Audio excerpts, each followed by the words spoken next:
Hi everyone, I hope you're having a great week. Today I want to talk about symptom doppelgängers and also known as symptom mimics. So symptoms that can look like one another, but they're not the same. The reason that I want to talk about this is because I think it's really easy for us as patients to have a hard time deciphering our own symptoms and then like communicating those to doctors. And then I think also it can get complicated because doctors might observe certain symptoms and think that it's one thing when it's actually something different. And so I think it's really helpful for both doctors and patients to be aware of these mimics. And you might already know these, and so it might just be validating for you. But if not, then maybe it'll be like eye-opening and helpful. So I hope that it's helpful. Some of these I have experienced in my own journey. So I'll speak to like my experience with them. And also I think like personality kind of plays into this a little bit. So I'll get into that a little bit. I don't want to get like overly in depth with describing the actual symptoms and like the mechanisms behind them, because I'm not gonna lie, I'm not an expert in all of that, and I don't want to spread misinformation, but I will provide links in the description if you're interested in learning the very specific nuances of them and you're into that. Then I will leave those links for you so you can nerd out. So one of the like primary things that like I have always dealt with from a young age is what I now know is ptosis, which is like when my eyelids are drooping. You might have seen it in previous videos for me, but a lot of people have like asked in the past if I was sleepy. And to this day, like I've had coworkers ask if I'm sleepy, and it's usually when I'm experiencing ptosis, which is when my eyelids droop. So I think that's something that's good to be aware of. It can be linked to neurological conditions like migraine, myasthenia gravis, like other things. So it's good to know. And I think it's easy as a patient too to misinterpret it ourselves, like, oh, if our eyelids are feeling heavy, that must mean that we're actually tired. And the thing that I've noticed for me is that I can be experiencing that and not feel tired as well, especially if it's like migraine related. Or if it's related to muscle weakness, but I also do get drowsy with my muscle weakness, so it gets a little complicated there. But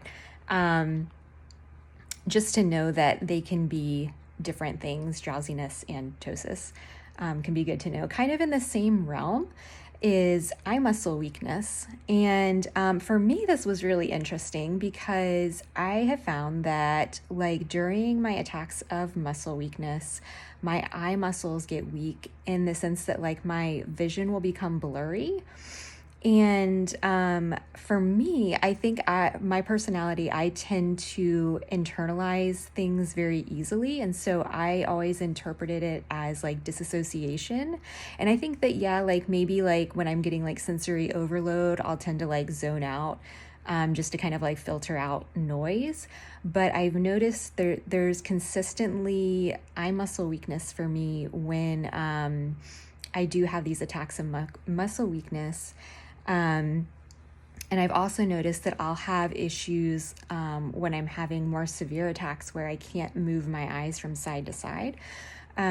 So I think that it's really easy when I'm having just that kind of like general out of focus. For me, I would interpret that as like disassociation or just like zoning out, when actually there was a like muscle weakness happening there and I just didn't know that. So for me, that was very helpful to get clarity on.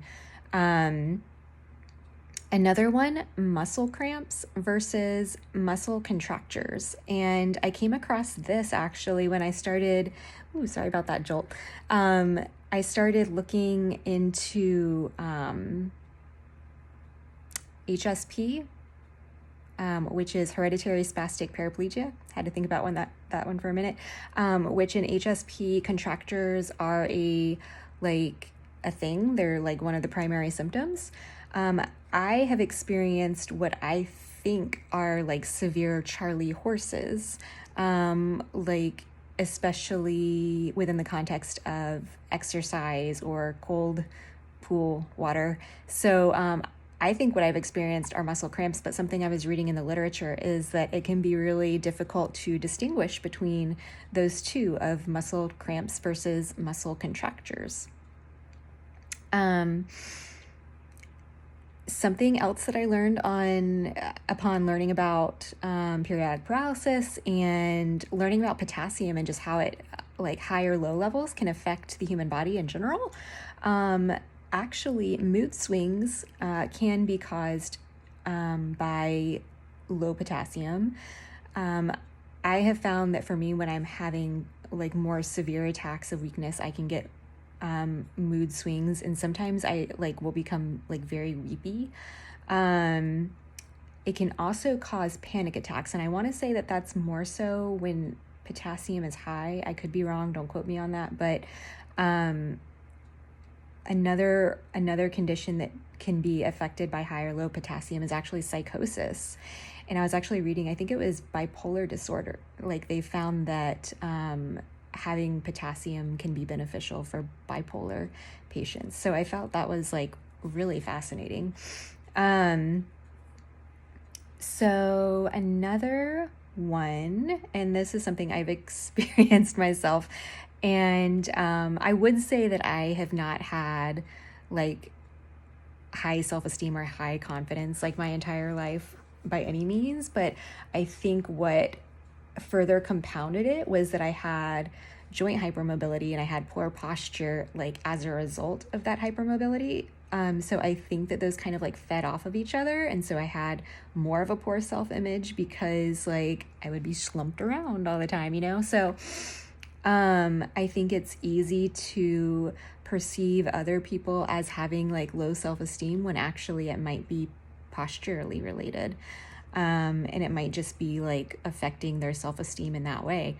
So I noticed for me, like after getting, having physical therapy to improve my upper body strength, like my confidence is so much more because like my shoulders are back. Like I feel like more open in the front. Like it's just a whole different feeling. So that's something I think that's important to note, that can be like kind of distinguished, and they can affect each other. Now I'm going to get more into some of like more nuanced muscle movement issues and muscle weakness. And I'm just going to restate this disclaimer. I'm not a doctor. I'm not a movement disorder specialist by any means. What I'm doing as a patient is just trying to understand how doctors distinguish between these, and kind of like questioning too, like, do doctors distinguish between these? I don't know.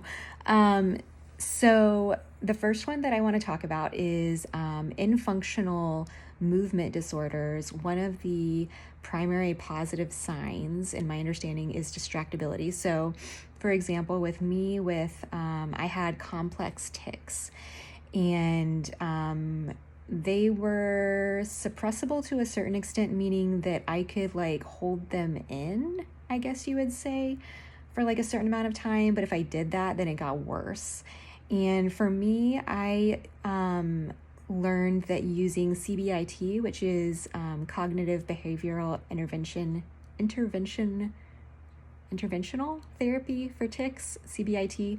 I'll put a link for some great videos if you're experiencing tics.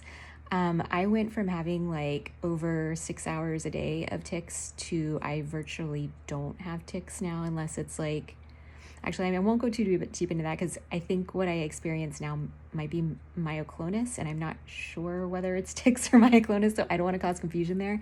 But anyways, another thing that can be a very confusing thing is like myoclonus versus tics, and evidently there's also functional myoclonus to make things more interesting. So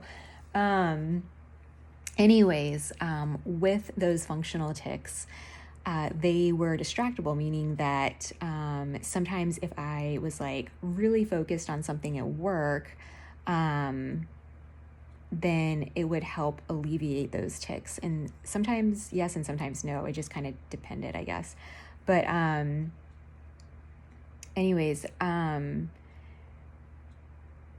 another thing that I found with my muscle weakness is that while it's not distractible, meaning like if I focus on my work and I'm trying to focus on that, that won't help with my muscle weakness. But what will help is like light walking around, like light exercise, like not extreme, because that will actually trigger it afterwards.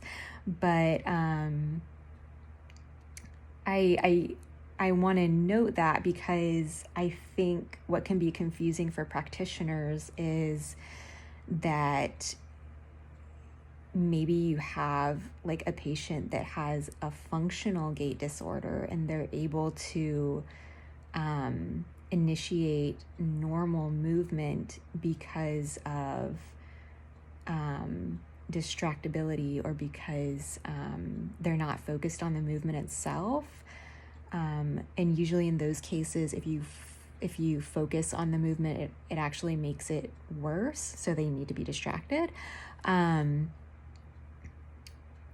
Whereas somebody with periodic paralysis can have an abnormal gait that seems to improve when they're walking, but it might not be because they're distracted so much as they're actually just moving around, if that makes sense. So I wanted to provide that distinction. I haven't really seen it talked about in the literature, and I want to put it out there because like I said, I'm not a professional, and maybe there are like tests and ways that like neurologists and physical therapists can identify those more subtle nuances, or movement disorder specialists that are familiar with those.